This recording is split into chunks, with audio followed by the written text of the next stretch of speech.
It's finally April and I have quite the stack of things to talk to you about. So this is everything that I read in March. First off, for anyone who saw my last video, my cat is still missing. There's a video coming next week that'll explain everything, but unfortunately she's not back yet, so I just wanted to give you guys that update. It's been almost 2 weeks and I've not given up hope completely, but I think it's really unlikely that she'll come back at this point. So March has been sad. The books have made it a little better. I read 16 books in March. Well, technically I read 15, but I forgot to tell you about one of them in February, so we have to do that quick. This is On a Sunbeam by Tilly Walden. I read this in one of my vlogs, so you've already seen me chat about it.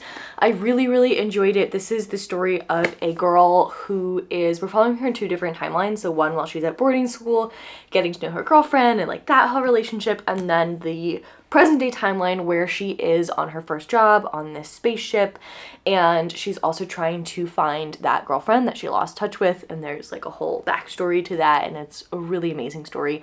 Cozy fantasy, beautiful graphic novel. The art style in here is freaking gorgeous. I really love Tilly Walden and I want to pick up more of her stuff. Then I read The Bookshop on the Corner. I picked this up in my free little library unhaul vlog. This is one of the books that I traded for, and it was just, I don't know, it came up at just the right time. It's not a groundbreaking story. It's a woman who works at a library. She loses her job.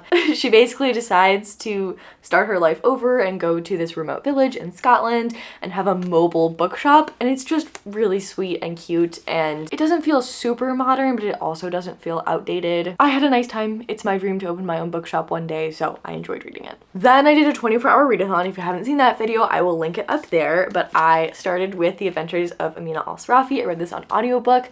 I really loved this book, you guys. It's 5 stars. This is the story of a pirate in her 40s. She's retired. She comes out of retirement because this woman comes to her and says one of her young relatives has been kidnapped, and the father of this person used to work on Amina Serafi's ship. Something happened to him on Amina's ship, and so she feels guilty about that. Anyways, she comes out of retirement to go find this person, and the way that this is told is that Amina is telling us this story. So we get the scribe who's writing the story down, and then also kind of like their interactions, Amina and the scribes together. He's writing the story down, Amina and him are having these like side conversations too. It's just written in a really fun way. I love exploring different cultures and different religions through fantasy, and this was exactly what I wanted. I will be reading the rest of this trilogy. I'm really excited to read more of Shannon Chakraborty's work. Then we read something spooky. The facial expressions while I was reading this were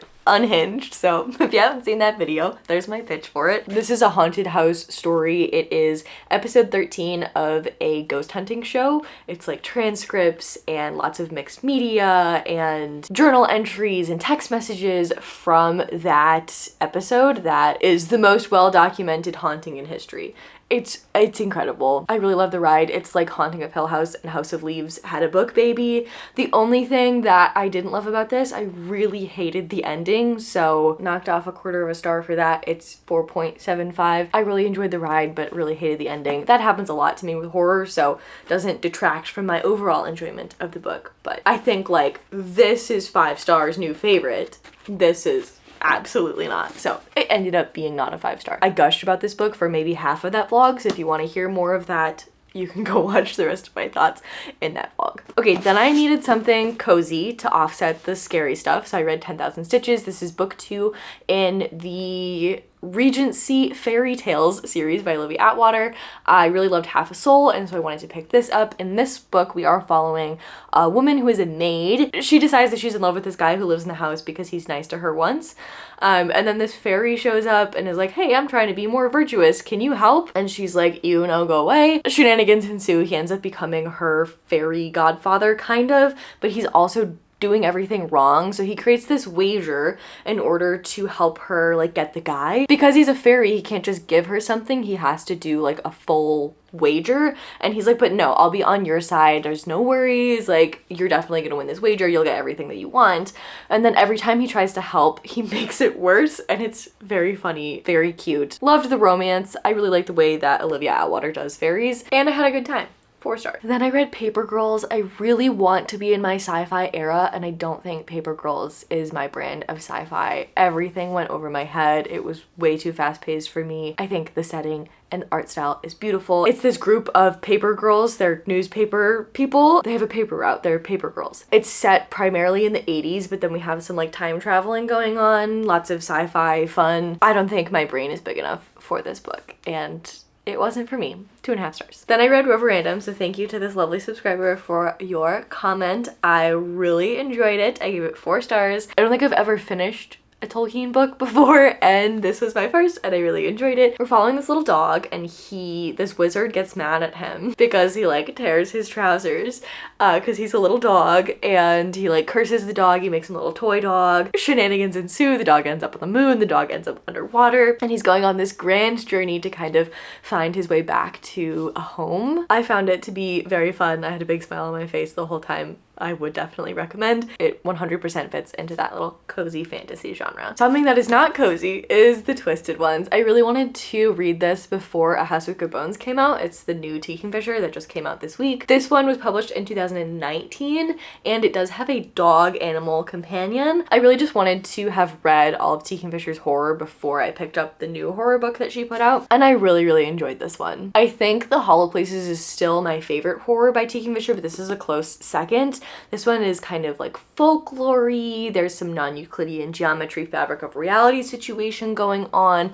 The dog-human relationship is so accurate and so wonderful. You know at the beginning of the book that the dog does not die in the end, and I felt like that was a piece of information that I really needed going into this book. It was scary. It was interesting. I loved the fact that we have our main character she's going through and cleaning out her grandmother's house. Her grandmother was a hoarder, and there are tons of like creepy dolls. There's just tons of junk everywhere. She's sifting through everything. She finds her grandfather's journal, and there's some creepy stuff in there, and then creepy stuff starts to happen to her. She's got this friend that she meets across the way who is one of my favorite characters I've ever met in a book. If you've read this, you know Foxy is incredible, and I had a great time. Then I read Vanishing Fleece, and this is about wool. It's this journalist, and she gets like a bale of wool and kind of takes it through a couple of different ways to end up with finished yarn. And she did this whole like campaign where she had people who were supporting her, and she gave them the yarn. And it's basically just like a really interesting look at the American wool industry. And that's something that I've been intrigued by a lot, is why we don't use natural fibers, why all of our stuff is synthetic. I thought it was really interesting. It's super short. It's only 192 pages. I enjoyed it. If you're interested in learning more about the wool industry in the United States, I would recommend. Then I read Confessions, and I almost DNF'd like the first couple of chapters. I was just not getting along with it at all, unfortunately, and it ended up being like exactly the type of story that I love. It's very for your own good in the way that we have this teacher and this group of students, and everyone is doing crazy things, and there's layers and layers and layers to everything, and it's just on paper so up my alley. But I didn't really enjoy this book, unfortunately, and I think the reason is that it is set in like a middle school. I think the kids are like 13, and it just, I think for me, with my unhinged books, I want the people who are unhinged to be adults, or at least like 17, 18, like upper high school age. This was just not it for me. I don't usually love books that are set in a school setting, and this one, with like the combination of the types of conversations that we were having, just gave me the ick in a bad way. Objectively, this is a fantastically written thriller. It is so interesting the way that the narrative structure works, because each chapter pretty much we're following a different perspective, and so we're getting to see the story from all these different angles, and it's such a cool narrative choice, and I respect this book so much. And I think that if you are interested in an over-the-top thriller, like a for your own good type situation set with younger kids, I think this is exactly the book for you. The premise of this is basically we have this teacher on the last day that she's teaching at this school. She kind of like sits down with all of the kids in her class and talks about her daughter who died says basically like, some of you are responsible for this, and then it says who they are but doesn't say who they are, and it just like chaos ensues. And then like the new teacher comes in and we're following all the kids and the new teacher. This old teacher like did something. It's just so interesting. Objectively a really good book, just wasn't for me. Then I picked up Migrations, and I have DNF'd this. Usually I don't tell you guys about the things that I DNF because I DNF so frequently. I very often will pick up a book physically, read a chapter, and then put it down. Sometimes I unhaul it, sometimes I keep it around and just pick it up later and then end up really enjoying it. And a lot of times I will pick up audiobooks either from my library or from Scribd, and I will read a chapter or less than a chapter and immediately know that I'm not gonna vibe with that book, and I'll put it down. And we would be here forever if I talked to you about every single book that I DNF'd. But this month I started making TBR videos, and so I owe you an explanation for why I didn't finish Migrations. Because this was on my TBR for March. I got, I want to say 30 to 50% through this book. I did read a solid amount of it, and it is exceptional. This is such a well-written book. This is not my first experience with this author. I read Once There Were Wolves and greatly enjoyed it. This book just deals with some mental health topics that I wasn't equipped to tackle this month, and so I had to put it down for my own mental health. I will be revisiting this later on. I have no intention of getting rid of this book. I definitely want to finish it, but it just wasn't a good idea for me to do that in this month. This is the story of a woman who is following the last migration of the Arctic terns. They are birds. We're in this near future-ish type situation where we have so many things have gone extinct. Polar bears are gone, tigers are gone. So many animals have gone extinct because of humans not paying attention to climate change. And she basically gets on board this fishing vessel in order to follow these birds on their last migration. She's got a lot of stuff going on in her past that we are slowly uncovering, and her mental situation is not in a great place. It is gripping and interesting and heart-wrenching, and I really enjoyed every page that I read, just that my little brain couldn't handle the topics we were discussing. Okay, then I read another T. Kingfisher. I have read 3 T. Kingfishers this month. Gonna run out soon, and I'm not okay about it. I read The Wonder Engine, which is the second book in the Clock Tower War duology. I don't know what was wrong with me when I read the first book, because I remember telling you that I didn't enjoy it as much as the rest of her stuff, and I was reading it just because I wanted to like see where all of these ideas came from, because it's the first book set in the world of the White Rat, which I really, really love. It's the same world that Swordheart and the Saint of Steel series are set in. It's the like original duology set in that world. Book 2 slapped so hard. It was exceptional. The slow burn romance really kind of took off in this book, and I loved it. I think T. Kingfisher's world building is just exceptional. I really, really love this world. I really hope that she continues to write more in this world, because I want back in this space. I'm gonna have to reread Saint of Steel and Swordheart if she doesn't publish, because I need more. We're following this ragtag group of people as they go on this mission to discover what's up with these Clockwork Boys. They're these like crazy animatronic type, mystical, dangerous war machine situations. All of the people that go on this quest, they're either gonna like rot in jail, get executed, or they go on this suicide mission and they're like, okay, I guess we're going. They all get these like tattoos that if they betray the mission, they'll start like eating their arm. It's so cool. And so we have this group of people. We have a forger, we have an assassin, we have this knight champion paladin guy who has this like dead demon living in his head. It's just so good. I have a huge smile on my face, and that's exactly how I looked while reading this entire book. Please let me know if you know of any fantasy romance that is like these books, because I need more of it in my life. I want grown adults who know how to communicate. I want dark, I want funny. So let me know if you have any recommendations. I would love to hear them. Okay, I'll stop gushing about T. Kingfisher for a couple of books, and then we have to come back to her. I also finally read The Obelisk Gate. So if you saw my April TBR, you know that I picked The Stone Sky, which is the third book in this trilogy, as one of my books, and I had a little moment of panic because I hadn't finished the second book, and I have been trying to finish this for months now. I don't know what was wrong with me because N.K. Jemisin is an incredible writer, and the last 100 pages of this were incredible. I'm so excited to read the third book. This is the Broken Earth trilogy. The first book is the 5th season. That book is a freaking masterpiece.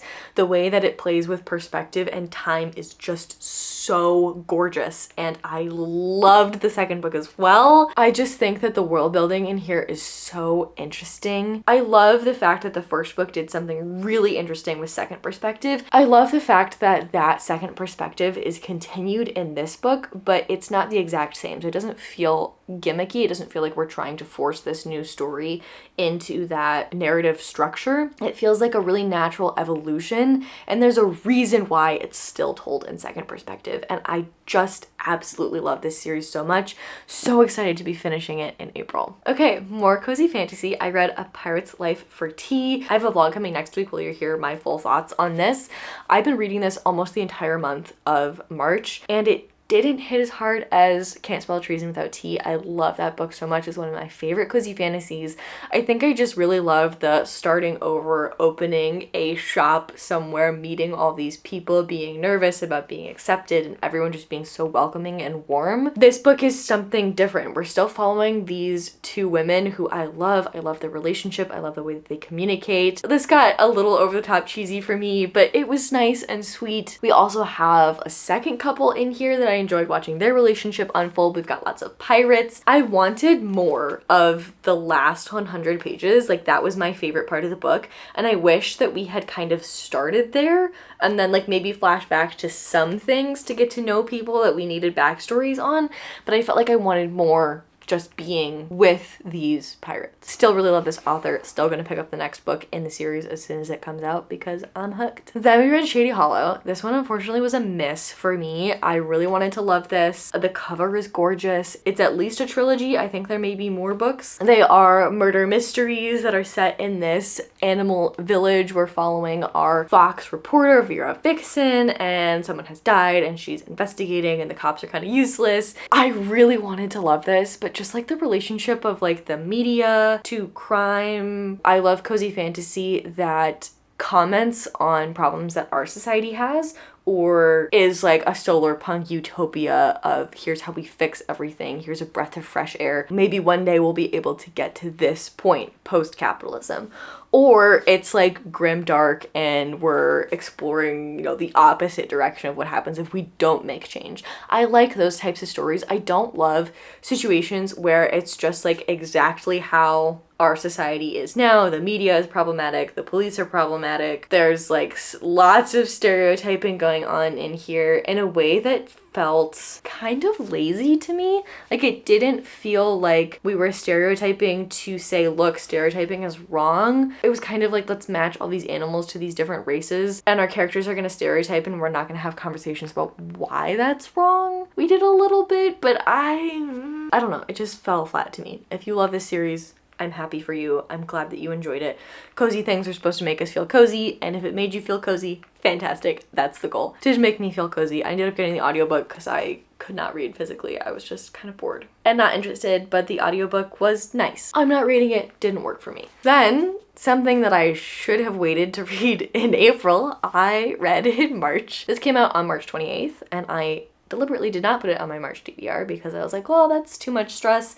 I won't pressure myself to read this in a couple of days. And then I read it in 2 days, and I had already put it on my April TBR, so I'm gonna have to pick a new book for the April TBR, which we'll do in a second. I am so happy that T. Kingfisher is such a prolific author because I mean, you guys know, I read at least one of her books every month, and I read 3 this month. I'm gonna run out of books soon, but thankfully she publishes like at least a book a year. I think this year she's publishing at least 2, which is amazing. This is a gothic horror. The tagline on the cover is Southern Hospitality to Die For. I wanted this to be longer. I wanted another 100 pages. I think my favorite T. Kingfisher horror is longer, like the Hollow Places and the Twisted Ones.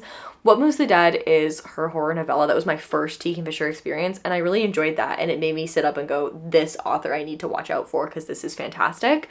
But it wasn't my favorite thing that I have read of hers, and I think that I prefer her longer horror because I feel like she does a really good job of this like slow build-up burn, but in her shorter horror, we don't get as much time in the actual horrifying fast-paced itself, and I wanted to sit in that more in this book. It didn't feel rushed, but I just wanted more. Like I wanted, if you've read this, you know the kind of like being trapped at the dinner table. I wanted that to go on for longer.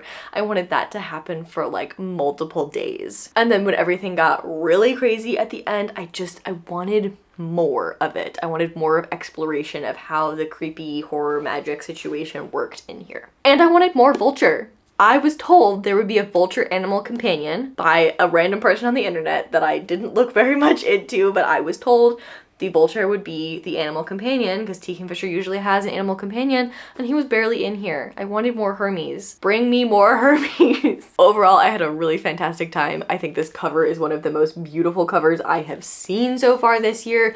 I will forever and always pick up anything that T. Kingfisher writes, but I'm also trying to give you a nuanced review, so that's what I thought. If I had to give you a rating, it'd probably be 4, 4.5. And then to wrap everything up, I read A Man and His Cat because my cat is missing. I needed to have a cathartic cry about my kitty cat and see someone having some joy around a cat. This is a beautiful little manga. I've only ever read the first volume. This is my second time reading it. It is exceptional. I need to pick up more volumes of this. It's a man who adopts a cat. The cat is at the pet shop. It's been there for a long time. No one wants to adopt this cat. Everyone thinks this cat is ugly. He thinks the cat looks so lovable and he picks it up. He takes it home. He's never had a cat before. He's doing everything wrong, but he has so much love for the cat. And it's just like this man and this cat just loving each other. And this man is also grieving, and the cat is helping him with that, and the cat finally feels like he has a home, and it's just a really cute story. If you have a cat or you like kitties, you will get so much laughter and tears out of this book. Okay, that's everything that I read in March. We are going to pick one more TBR book for April because I finished a book that I shouldn't have read in March. So we're gonna pick one more. This is a sequel. I know exactly what I'm picking for this. Ooh, this is exciting. Okay, I'll be right back. Okay, well, I did actually mention this in the TBR video. This is A Closed and Common Orbit. It's the sequel to The Long Way to a Small Angry Planet. I mentioned that I was potentially planning on reading this in April anyway, so this works out perfect because this is the only sequel that I have that I haven't read. Confirmed, we will be reading A Closed and Common Orbit in April now. I love this series so much. It's cozy sci-fi. Becky Chambers is fast becoming one of my favorite authors. This is great because March was rough and we're reading for comfort in April. Thank you all for being here. I really appreciate you. I post every Sunday at 11 a.m. Eastern, so I will see you next week. That's going to be a vlog reading for comfort since little Miss Ivy went missing. Especially in these last few weeks, I'm so grateful for this community, so thank you guys for being here. All right, that's it. I'll see you next week. Bye.